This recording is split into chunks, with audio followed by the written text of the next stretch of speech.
Friends, సియా అలాగే చేతన్, కేతన్ వీళ్ళ ముగ్గురికి సంబంధించిన కేసులో ఊహించని మలుపులు తిరుగుతున్నాయి. అయితే పోలీసులు సియాని, చేతన్ని ఏ ఒక్క విషయంలో కూడా వదిలిపెట్టలేదు. ఎందుకనంటే వీళ్ళ కేసు ఎప్పుడు మలుపు తిరుగుతుందో తెలియటం లేదు. ఎందుకంటే ఇక్కడ సియా ఏమో కాసేపు నేను ఏమీ చేయలేదు, అంతా చేతనే చేశాడు అంటారు.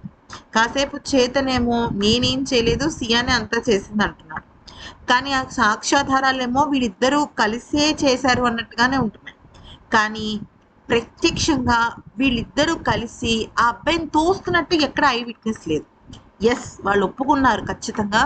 కానీ ఇప్పుడు ఒప్పుకున్నారు కదా అని వాళ్ళని జైల్లో వేస్తే రేపొద్దున్న వాళ్ళకి సంబంధించిన లాయర్ వచ్చి పోలీసులు సరైన ఇన్వెస్టిగేషన్ చేయకుండా ఈ రకంగా చేయటం కరెక్ట్ కాదు కదా అని మళ్ళీ పోలీసులు నిందించే అవకాశం ఉంది.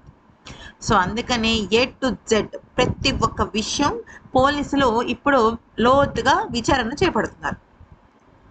అయితే ఇక ఈ నేపథ్యంలో ఏం జరిగింది అనేది కనుక చూస్తే, ఈ కేతన్ వాళ్ళ ఫ్యామిలీకి అలాగే సియా వాళ్ళ ఫ్యామిలీకి గొడవ జరిగిందంట కరెక్ట్గా మే ఎండింగ్లో, మే 29వ తారీఖు ఆ టైంలో.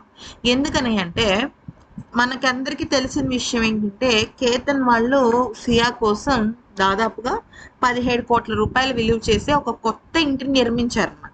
యాక్చువల్లీ ఇది కేతన్కి సంబంధించిన ఇల్లు. కేతన్కి పెళ్ళైన తర్వాత వాళ్ళ వైఫ్ అండ్ కొత్త కాపురం అక్కడ పెట్టాలి. తర్వాత కేతన్ వాళ్ళ తల్లిదండ్రులు కూడా ఆ ఇంట్లోనే ఉండేటట్టుగా వాళ్ళు ప్లాన్ చేశారంతా. అయితే ఆ తర్వాత ఏం జరిగింది అనేది కనుక చూసినట్టయితే,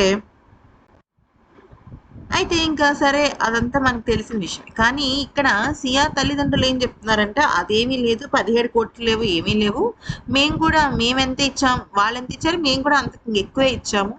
ఎందుకంటే కేతన్ వాళ్ళ కుటుంబం మాకు కొంత బంగారు నగలు, డబ్బు, గిఫ్ట్స్ ఇచ్చారు. మేము కూడా కేతన్కి బంగారు నగలు, చైన్, బ్రేస్లెట్, కడియాలు అన్నీ ఇచ్చాము.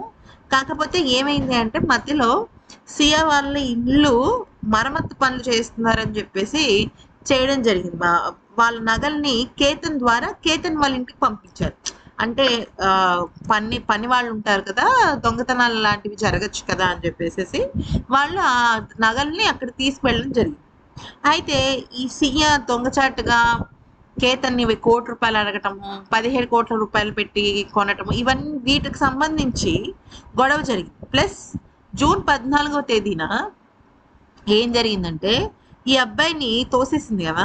అయితే ఈ అబ్బాయి చాలా బాధపడుతుంటే ఆమె ఏమో కేతన్ని ఓదార్చకుండా చేతన్తో ఫోన్లో మాట్లాడటం, మెసేజ్లు, కాల్స్ చేయటం లాంటివి చేస్తూ వచ్చాను. దాంతో కేతన్కి ఎక్కడో అనుమానం వచ్చి ఇంటికి వచ్చి చాలా బాధపడ్డాడు. ఎక్కడో తేడా కొడుతుంది, ఆ అమ్మాయికి ఏదో ఎఫైర్ ఉంది, అందుకని ఇదంతా చేస్తుంది, ఆ అమ్మాయికి నాతో పెళ్లి ఇష్టం లేదు, ఒకసారి మళ్ళీ మీరు కనుక్కోండి అని చెప్పేసి చెప్పడం జరిగింది. అయితే దానికి తల్లిదండ్రులు మాత్రం లేదు అదేం లేదని చెప్పేసి ఒప్పించారు. సో ఫస్ట్ గొడవ బంగారు నగల గురించి, సెకండ్ గొడవ కేతన్కి ఎందుకో సియా మీద అనుమానం వచ్చింది కాబట్టి. ఈ వీడియో నచ్చితే లైక్ చేసి సబ్స్క్రైబ్ చేస్తాను.